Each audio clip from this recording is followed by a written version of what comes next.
Hello and welcome back to Inspire Radio. You're here with Jack. And Danny. And we have a special guest joining us today. Hi Chris, welcome to the show. G'day Jack, g'day Danny. Nice to meet you at last. This is such a pleasure to have you here. So I guess just to first start off, essentially, why don't you tell us a little bit about yourself? Well, I'm a guitarist. I write songs. Now, I've actually written 2 songs for a charity based over in Texas. Yes, and how do you believe that you think that is all going at the moment for you? Well, some of those songs have actually gotten some international airplay. I've had done some radio interviews with Slovenia and also South Africa, and I know one of the songs has been played in Japan as well, which for musicians is a big deal. Oh, that's lovely, and you're right, I will comment that essentially it is a big deal. You know, you've got to give it everything that you've got, and I believe that you have great enthusiasm, because I knew just when I met you, you seemed like the kind of guy that doesn't waste any time, and you like to get straight to the point about things, and I admire that about you, truly.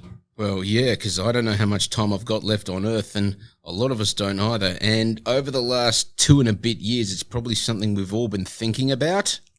Yes. And so you said you did it for a cause or something, or like what was the songs about? Was it? Well, let's see. The charity's called Spectrum Fusion, and they were set up in Texas about 5 years ago now, although they had their roots in Perth, actually, when the founder was actually living here. Yep. And what it's all about, the charity's supposed to help people with autism get them opportunities that would otherwise be impossible for them, because, I mean, if you're autistic, glass ceilings, well, they may as well be made of titanium. Yep. Yes. Get that. I know that it's not easy for people who have autism. Sometimes, to be honest, their lives are very difficult for them, because who knows what might happen, but you've got to remain positive about things and have a positive attitude, and I really like what you do, your positive attitude. You seem like the kind of guy that doesn't waste any time. I don't know if positive attitude is the right word. I mean, I don't want to waste time, but I don't want my time on Earth to go to waste. No. The thing is, I'm actually quite angry, really cheesed off with the apathy that's being shown towards people in my situation. Yeah. How do you think you deal with that anger? Short answer, you don't. It often gets plunged into the songs you write, or I don't know if coping mechanisms is an accurate word. To me, coping and mechanisms are words that don't go together, like military intelligence or fun run. So if someone's had a bad day at work, what do? They might go off and get on the booze or get on the drugs, which is arguably worse than, what you went through after a bad day at work. Yeah, I know I'd never do something like that, but we all have days where we feel down, we're angry, we're hurt, and we're confused. But if you put the anger into the music, I feel like it might make it a bit like deeper and a bit better. Sometimes you find that it makes it a bit. Well, yeah, a lot of songs come from very dark, bad places. I keep thinking of, what's his name? Who's the singer from Falling in Reverse? Is it Ronnie something or other? I can't remember. I think he wrote a lot of the music for Falling in Reverse's first album when he was actually in jail. He had to come up with those songs in his head. Yeah, and you wouldn't be able to write it down, I guess. Nah, because I don't think you'd get past pens or paper in a prison cell or a guitar for that matter. Yeah. So where are they streaming? Where can people find these songs? Well, they're on all the main streaming platforms: Spotify, Tidal, Deezer, Apple. I think they're on Apple Music as well. Even the lesser-known ones like Angami and Yandex, if you've heard of them. No, Spotify. Not that I can think of. You can't really access Yandex in Australia because it's a Russian platform.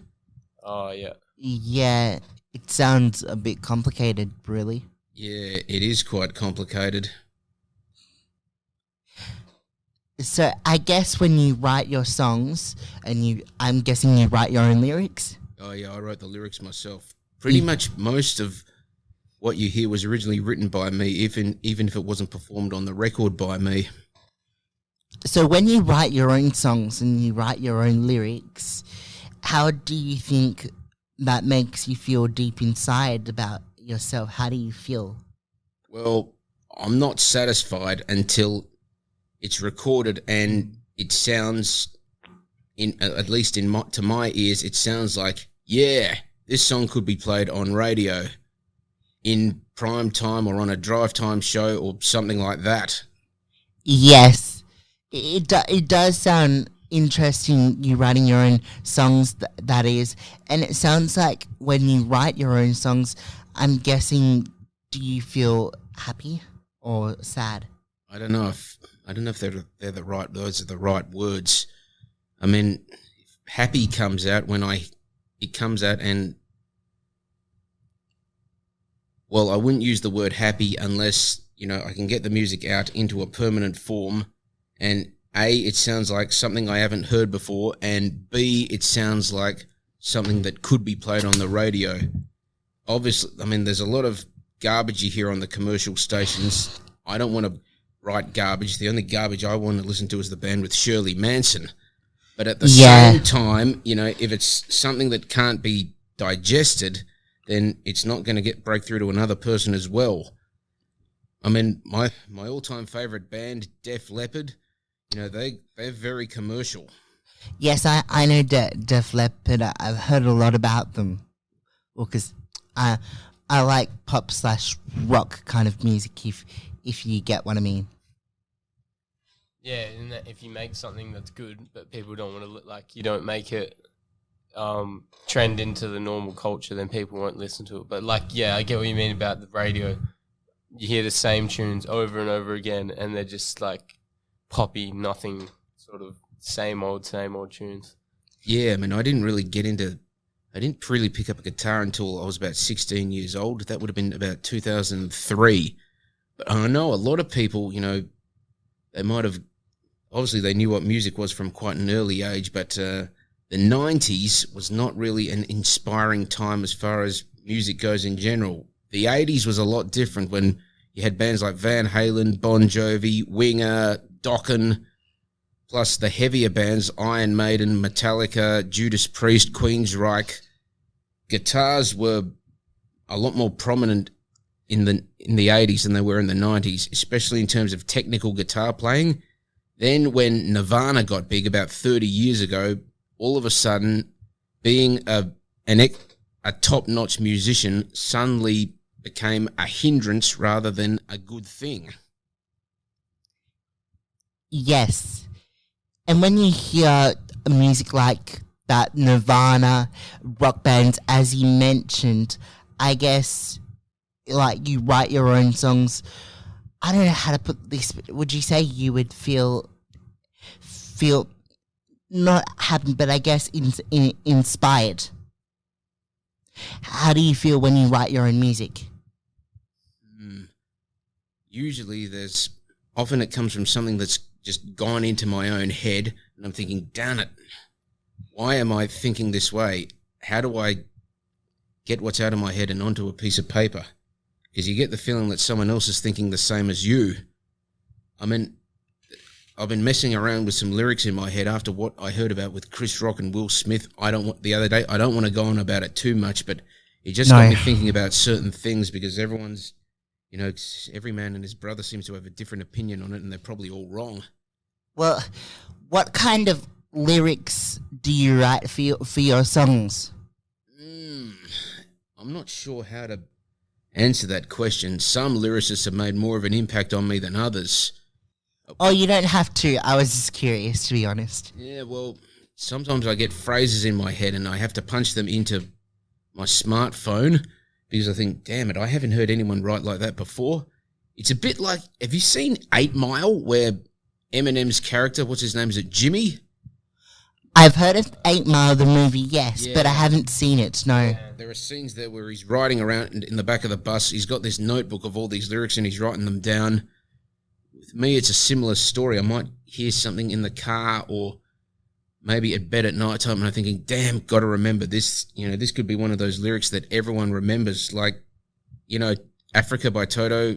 Yes, my Shores favorite. Kilimanjaro rises like Olympus above the Serengeti. Sounds pretentious, but once that's burned into your brain, it's not going away. Yeah, no, it's hard to erase things like that. Sometimes it's difficult in this process, and I can understand completely of where you're coming from. How did the people in America find out about it? Or what are they doing? They're sharing on their platform or whatever. Well, Heidi, the founder, she actually came up with the idea. She said, "Oh, these reactor rooms, we need something that everyone can sing along to." And I said, we talked about using existing songs. Then she said, no, I want something original. Then I said to her, wait a minute.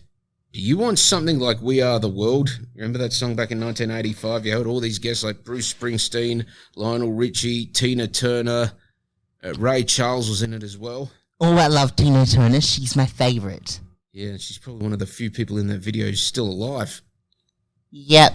Even for her age, even though she's old, I still love her. I feel like she's my role model. Yeah, I mean, she's over 80 years old and probably has better legs than a lot of women who are a quarter of her age. I'm pretty sure she does have good legs, to be honest. Well, let's just see about that. We're getting naughty here, folks. Yeah. You know, I realised I was just joking. I was just trying to have a laugh. And Japan as well, that's pretty far. Yeah, I mean, yeah. I didn't know how the Japanese were going to respond to this song, to be honest with you. But it is a big market, and I know that there's a city in Japan called Chiba. I think that's how you pronounce it. They're actually sister cities with Houston, much like Perth is. And so I thought, maybe I could get it on the radio in Chiba to help get Reactor Room and ultimately Spectrum Fusion operating in Japan. And then I saw something on Foreign Correspondent a couple of weeks ago about this phenomenon over there called, I think it's pronounced hikikomori. Yeah. You have these adult people who might be in their 30s, 40s, even 50s, still living at home. They might not even have jobs. They can't seem to move out or even find a job. It's difficult enough here, what with COVID and the rental crisis being what it is, but the thing is, from what I understand, this hikikomori is not an exclusively Japanese phenomenon. I mean, it's happening in the United States, United Kingdom, Italy, India, South Korea, Australia, everywhere. They just give it different names. Yeah, like, What is it? everything that's going on, it just sounds kind of tragic. Well, that's because it is tragic. And it's been exacerbated with COVID because it's not so much the case in Perth, but in a lot of other cities, especially in the Northern Hemisphere, United States in particular, and some of the European and Asian countries, you've got a lot of older people dying. Then you think, okay, the primary breadwinner in the house has passed away, so the support mechanisms are now gone. Or even if the person is working, it might not be enough to support themselves. So what happens to them now? Yeah. Bit of a strain on the system, but hopefully. And just travelling too. I just want to travel again. Yeah, and Problem. and when you get your tax return or your tax bill, for that matter, you get breakdowns of where the tax you paid is being spent. Yeah, and so much of it goes to things like healthcare, in particular disability. So you think, okay, is there a way to set the system up so that it's a bit more user friendly? Yeah. Yes, sir. So, yeah, anything else you want to say about your music or about the? Well, I've got more songs in the works that could be played at these Reactor Rooms. I think I need to talk about what this Reactor Room is before we go any further. Yeah. The next one's going to be held on April 8th, our time, probably around about 6 in the morning, because it'd be about 5 o'clock over in Houston. Now, there's two individuals. One is an inventor. Another one, he's got a background in forensic science, and there's also a media team. Now, these two individuals and the media team, they're all looking for more opportunities, but because they're autistic, they keep getting overlooked in spite of how good they are. Now, I don't know why this is such a problem, but because everyone thinks, the work should support itself, but very often it's always people keep saying to me, oh, well, it's who you know, man. But what if someone doesn't want to know you? Listen, I was watching the Eagles game on the weekend with all these quote-unquote top-up players. Then, okay, they lost the match, but they didn't disgrace themselves. And you're thinking, hang on a minute, how come these guys have never played top-level footy before? Why didn't they get a go 5 years ago or even 10 years ago? Are we putting too much, emphasis on the wrong things when looking for new talent? I think we are. Yeah, it does sound all a bit complicated in that moment, I guess. Yeah, so you're saying that they're just not getting a chance, really. But what's this? So, what do you do in the thing that's going to go on at like 6 o'clock in the morning? Well, what's happened with Heidi is that she's found, this is as far as Houston goes, actually might be outside of Houston as well, these business owners, entrepreneurs, even people who work in law enforcement for the guy with a forensic science background. This is to, give them opportunities to show the people in a position of power what they can do, what they have to offer. Yeah. And so will they be watching the people in power? Yep, they're going to be, if they're not physically there, they'll probably be beamed in from another location. Yeah. Yeah, so it's just opening opportunities for them. Yeah, which just doesn't seem to happen. Yeah, I understand that. Yeah. And it's like also, a lot of other people with disabilities, like in my organisation, there's a lot of, they want to be, for whatever reason, they can't get a normal, 9-to-5 job. That can't happen. But like even just being employed with volunteering and stuff like that, sometimes they look at the person and they just don't want to know. They can't see through the barriers and they can't help us out. Even just a volunteer spot, they just want to help out. Exactly. Stuff like that doesn't. Ableism is rampant. It might even appear in your own family. I mean, you might talk to your parents about things you want to do and they'll probably say things like, oh, get your head on straight. They might give you a list of jobs that they think you'd be good at, but you aspire for higher things, and your parents, they might think, one side of their brain might think, okay, well, if he can make more money, he might be able to get out of the house, see more people, buy his own place one day.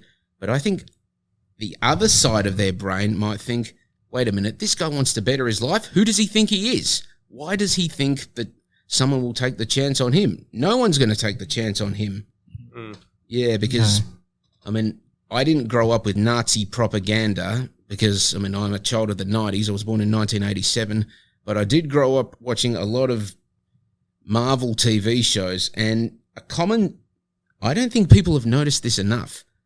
There's often in the Marvel Cinematic Universe, or maybe in things like DC, or a lot of science fiction in general, disability reversal is used as a plot device. If you take the Lizard, for example, Kurt Connors was trying to regrow his arm using lizard DNA, and in the process he became this humanoid lizard hybrid. That's one example. Then you've got Michael Morbius would probably fit that as well. He's trying to cure a blood disease, and in the process he becomes a vampire. What else was in the... It could work with the heroes as well, like Iron Man. He had injuries to his heart and would die unless he found a way to keep the shrapnel from reaching his heart, so he built that iron suit. Yeah, I know Iron Man. Yeah, I kind of get what you're saying there. Yeah, I do. So with a lot of these supervillains, probably going back to the days of Captain Hook at least, how long that would have been? Over 100 years ago, right? I've never even heard of that. Yeah, from Peter Pan. Yeah.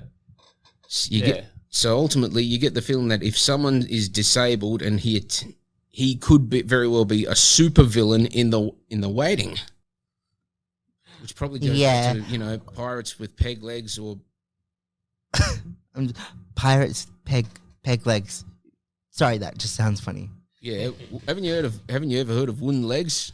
No. Apparently, it's all new to me. Really, that's what a peg leg is. And the eye patch as well. But yeah, Jack used to work at an op shop and then came to here. Yeah, before coming here. Yeah. Change and come in for, and these guys were good enough to give him a chance. Yep. And they do that for a lot of different people. Yeah, and they have given me a chance ever since. I feel like everyone's, really looked up to me in a really good way. And for that, I'm forever grateful. Definitely, Jack. We need more people, with what could be called any form of disability to be more prominent. If you take someone like Dylan Alcott, I don't want to bag Dylan Alcott because he pulled off the Golden Slam last year. Magnificent achievement. I don't know if that's ever been done before. Let's see, which would be, as far as wheelchair tennis goes, Australian Open, French Open, Wimbledon, US Open, and the Olympic gold medal. Yeah. But that's the thing. How many more Dylan Alcotts are out there? And would people be paying attention to Dylan Alcott if he wasn't arguably the greatest wheelchair tennis player of all time?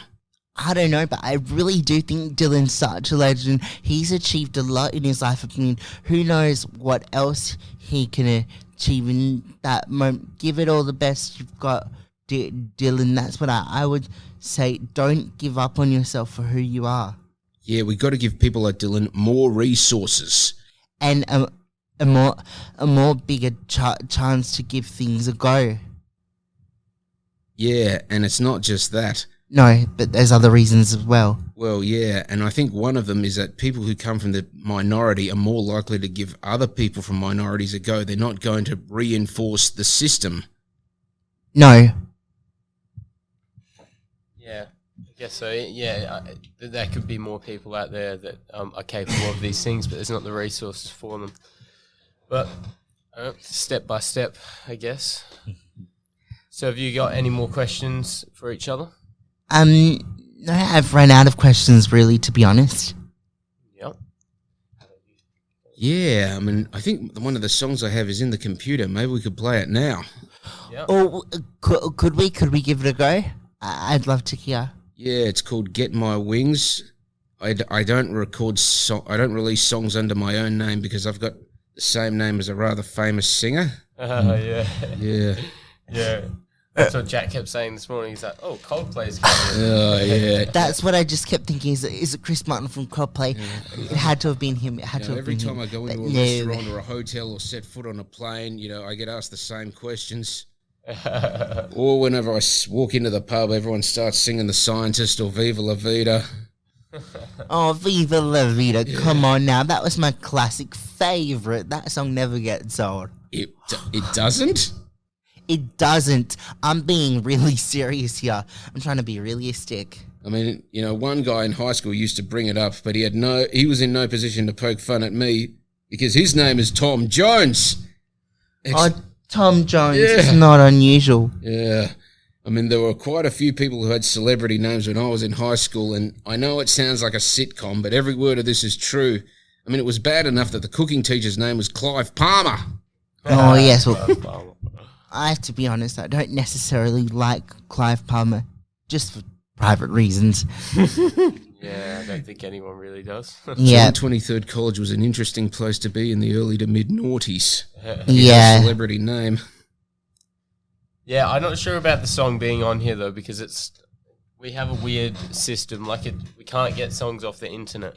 So it's on a thing that it doesn't search it on the internet. They're already in there. Yeah, apparently not. So we're having a bit of trouble. Yeah, we'll have to do it on YouTube or something. Yeah, might have to.